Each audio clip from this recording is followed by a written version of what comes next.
Google just released Antigravity 2.0. In this video, we'll install it together and see all the new features that we have in the new version. Unlike the previous version, Antigravity 2.0 is a standalone desktop app and not a modified VS Fork like we used to have. I've added timestamps for this video so you can jump between the parts that interests you. So let's dive into it. In order to install Antigravity, we'll go to the official website. Here we have a few options for the operating system. Just download what you need. When you launch Antigravity for the first time, you see this screen. Now we need to log in with our Google account. So I'll go with continue with Google.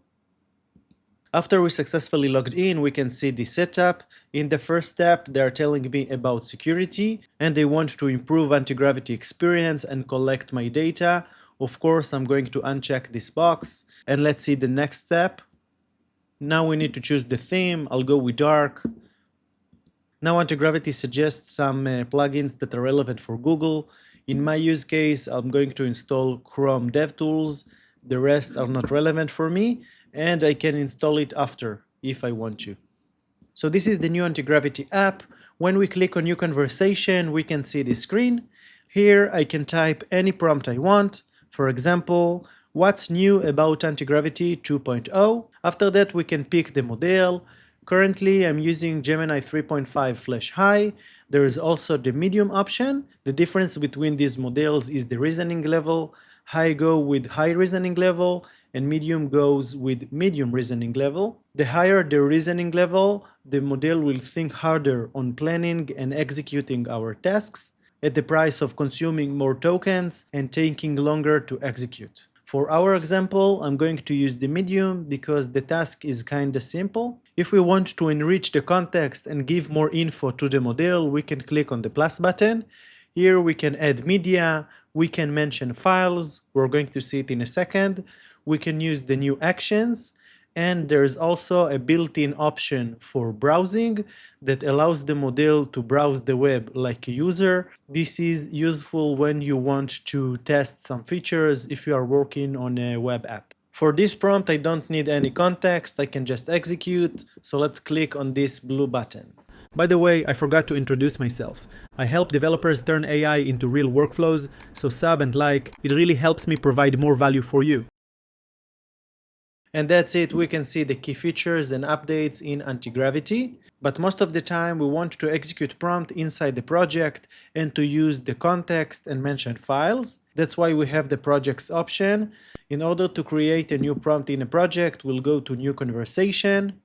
Here at the top we can pick the project we want. I have all dev needs project. I can create a new one, or I can open an existing project with the quick start. I'll go with all dev needs. Now I want to ask the model what are the scripts that are available in this project, and I want to mention the package.json file. As you saw, in order to mention, I'll use the @ sign, and when I type anything, I can see the files. Let's execute. You can see that this prompt is executed inside this project. And that's it, we have the scripts that are available in this project. Let's say I want to see this file. When I click on packet.json, I can see the existing file. When I select one of these lines, I can comment on it and ask something directly. Why do we need this script? And this comment was added to our prompt. I can just execute and see how it works. And I have the response. We're using the preview script in order to serve your production build locally. But you're probably wondering, if I want to continue and to write some code inside an IDE, how can I do it? Here I have the copy button. When I click on these three dots, I have search, and that's it. This is something critical that is missing from Antigravity 2. You cannot open the IDE directly from this application. If you want to edit this code or to have some IDE functionalities, you need to open an IDE on a different app, for example VS Code, and to edit the files there.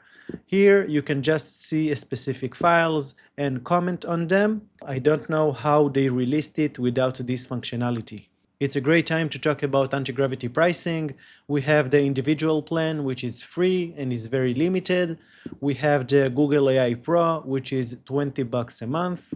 We have the new AI Ultra mid-tier, which is $100 a month and provides 5x usage limits. And we have the Ultra plan that was changed to $200 a month. It was $250 previously. And of course, there's the organization plan when it is more based on consumption. With the new anti-gravity, we have a feature called schedule tasks. The main idea is to create a task that will run on regular basis. We can pick the interval we want. We can make it daily, weekly, and so on. For example, in my project, I want to search competitors for alldevneeds.com. So let's create a task for it. Let's call it search for all dev needs competitors. I want to pick this project, and now I need to select the schedule. I want it to be weekly around 9 a.m. and the prompt will be search for competitors of this website. Tell me which features they developed. And that's it. Now we can add a scheduled task. Next, we have the improvement of subagents in Antigravity. I think subagents is a must in AI coding agents, and I'm glad that Google decided to add it. So let's write a prompt. Run subagents that will scan the project. Agent 1 will scan for security issues. Agent 2 will update the packages that I use in packet.json. And the last agent should find places where the code can be improved. Let's execute. When I clicked on this toggle, you can see that I have new subagents option. Here we have 3 subagents that are running. Each agent is executing its tasks. Now when I click, for example, on the first quality reviewer agent, you can see that it is asking me for approval on this command npm run lint. I'm going to allow it. I can also approve directly from here. And from this overview screen, we can see the status of each subagent. The first one has completed its execution. You can see it worked and the status is completed. The second one was stopped and the third one is still running. The last feature I want to show you are the new actions that were added to Antigravity. So I'm going to create a new conversation in this project. By the way, if you want me to do a specific video on the settings of Antigravity, and there are a lot, tell me in the comments. If there is a demand, I'll create a dedicated video. So let's see the new actions. To see the full list, you'll need to type /, and now you can see that I have goal, schedule, browser, and grill me. The goal command is designed to give the AI coding agent a goal, and the anti-gravity won't stop until it accomplishes it. For example, refactor this part of the code until the tests are passing. It's not a new concept. This is implemented both in Codex and Cloud Code. We also have the schedule action that is creating a new schedule task that we just saw. We have the browser, which allows us to use the browser agent for web tasks.